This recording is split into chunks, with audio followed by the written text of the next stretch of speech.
Welcome back to the Takeout. Surfing is about nature and nature's indifference to each and every surfer. Waves don't care if you're a Republican or a Democrat, but riding them can do something about the distance politics sometimes creates. The author of this book, It's Only Drowning, David Litt, knows this firsthand. Here's our conversation. David, I love the book. It's about things that I care about. Surfing and water, politics, and family relations in this political time. Tell my audience about it. So, well, first of all, thank you so much for having me. It's always good to talk. And this one, I imagine you were surprised when I said, hey, I have a new book out.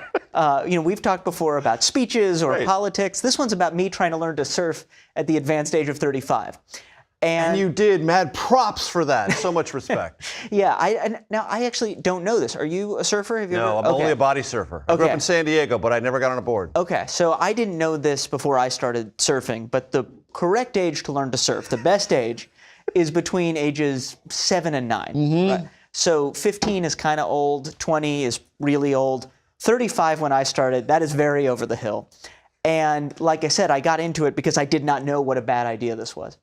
And the book ended up being about both my journey of, I decided I wanted to surf an overhead wave on Hawaii's North Shore, which is like a legit wave. You know, it's, they make them bigger, but that's a consequential wave.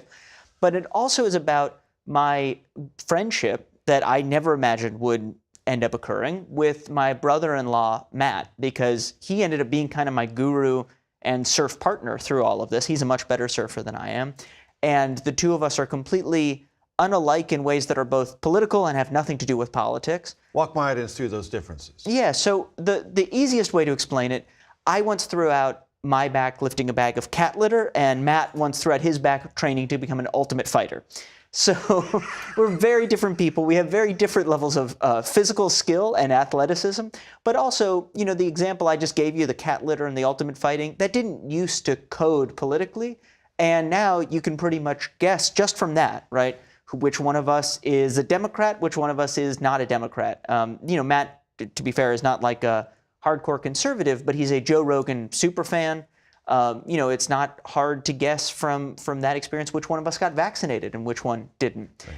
And just from that one little thing, which I think says so much about where we are as a country today, that almost every formerly small divide feels like evidence of a big divide. And that's definitely how it felt for me and for us immediately in the wake of the pandemic, which is also when I started surfing. And a lot of this book is about the question of whether we can overcome those divides. Right. And as I read the book, it sounded as if your relationship with Matt, before it got deeper, was essentially monosyllabic. That's right. I mean, we're guys, so it's not like that many syllables are involved anyway. Right. But it was, it wasn't that Matt and I, and I should just sort of set the stage here. So Matt is my wife's younger brother.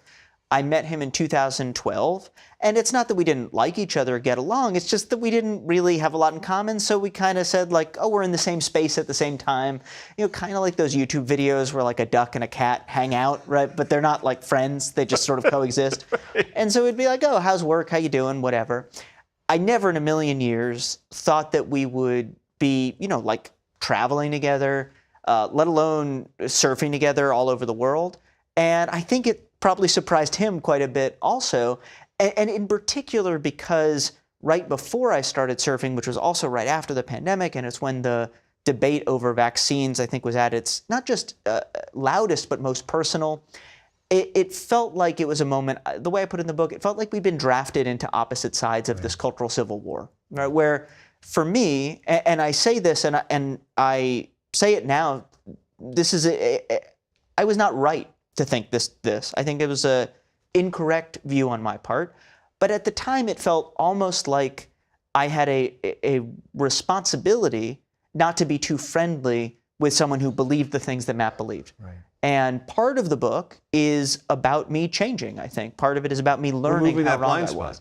Yeah, and I think this idea that the differences that we all have, right? I mean, I think it's hard to find an American family today where there are not people who have real differences within it. But those differences don't have to mean everything. Now, I will also say, I'm not trying to be kumbaya about this. Those differences are meaningful. Right. And that's the thing that I think I really learned from this. And the thing I appreciate about the book, because I dislike with a kind of furious intensity, saccharine stories that are just full of sweetness that are unhinged from reality. Your book does not say you guys are now the embodiment of best friends who talk all the time and text relentlessly. No, you are who you are. You've found a common bond, you communicate better, but those differences are still there, and it's okay.